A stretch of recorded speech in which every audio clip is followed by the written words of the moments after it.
आणि मंत्रिमंडळाच्या विस्तारात डावलल्या गेलेल्या भुजबळांनी आता आक्रमक पवित्रा घेतलाय। भुजबळ आक्रमक नेते म्हणूनच राज्याला परिचित आहेत, त्यामुळे आगामी काळात ते भूमिका कोणती घेतात याबद्दल अनेक तर्कवितर्क लढवले जाऊ लागलेत। नाराज है ठीक है। मेरे कॉन्स्टिट्यूएंसी के लोग हैं, उनसे बातचीत करूंगा। मेरी जो समता परिषद के जो लोग हैं उनसे बातचीत करूंगा।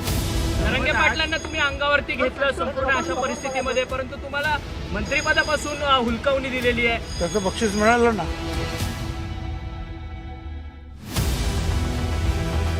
मंत्रिमंडळात स्थान न मिळाल्यामुळे छगन भुजबळ चांगलेच दुखावले गेले। खरं तर भुजबळांना पुन्हा एकदा मंत्रिपदाची अपेक्षा होती, पण ऐन वेळेला त्यांचा पत्ता कापला गेला। त्यामुळे भुजबळांची नाराजी काही लपून राहिलेली नाही। नाराज आहे ठीक आहे। पुढे काय पण काही पक्षाकडे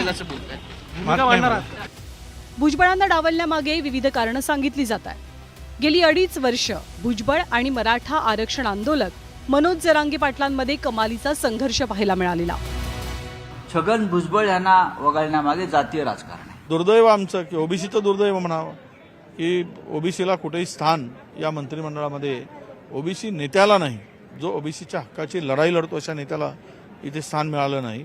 तर ही लढाई कोण लढणार? ओबीसी असणं आणि ओबीसीचा नेता म्हणून लढणं यातला फरक आहे। या संघर्षाच्या पार्श्वभूमीवर भुजबळांचा पत्ता कट झाल्याची राजकीय वर्तुळात चर्चा आहे।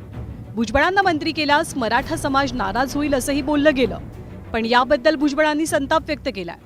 रंगे पाटलांना तुम्ही अंगावरती घेतलं संपूर्ण अशा परिस्थितीमध्ये, परंतु तुम्हाला मंत्रिपदापासून हुलकावणी दिलेली आहे। त्याचं बक्षीस मिळालं ना। ते काय उठतं सुटतं कुंकड बळती प्युअर येडपट आहे ती, त्यामुळे त्याच्यात पडतच नाही मी कधी। तू तिला तिकडे काही वय नको हो, आम्हाला काही देणं घेणं नाही। तो डोनाल्ड ट्रम्पची जागा घे, काही देणं घेणं नाही। तो वाटी हानीत बस, मला काय देणं घेणं। काँग्रेस आघाडीच्या सत्तेत छगन भुजबळ अनेक वर्ष मंत्री होते, तसंच 2 वेळेला त्यांनी उपमुख्यमंत्रीपदही सांभाळलेलं आहे। गेल्या 5 वर्षातील महाविकास आघाडी आणि महायुतीच्या सत्तेतही त्यांची मंत्रिपदावरती वर्णी लागलेली, पण यावेळी मात्र अजित पवारांनी त्यांचा मंत्रिपदासाठी विचार केलेला नाही।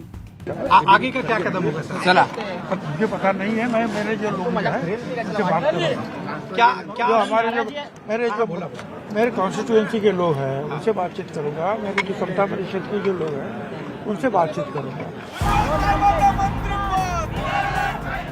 एकीकडे भुजबळांनी आक्रमक पवित्रा घेतलाय, तर दुसरीकडे राज्यातील ओबीसी संघटना सुद्धा रस्त्यावरती उतरल्याचं चित्र आहे।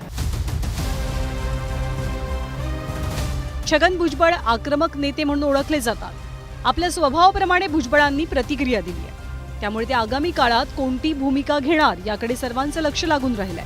Bureau report, news 18 Lokmat.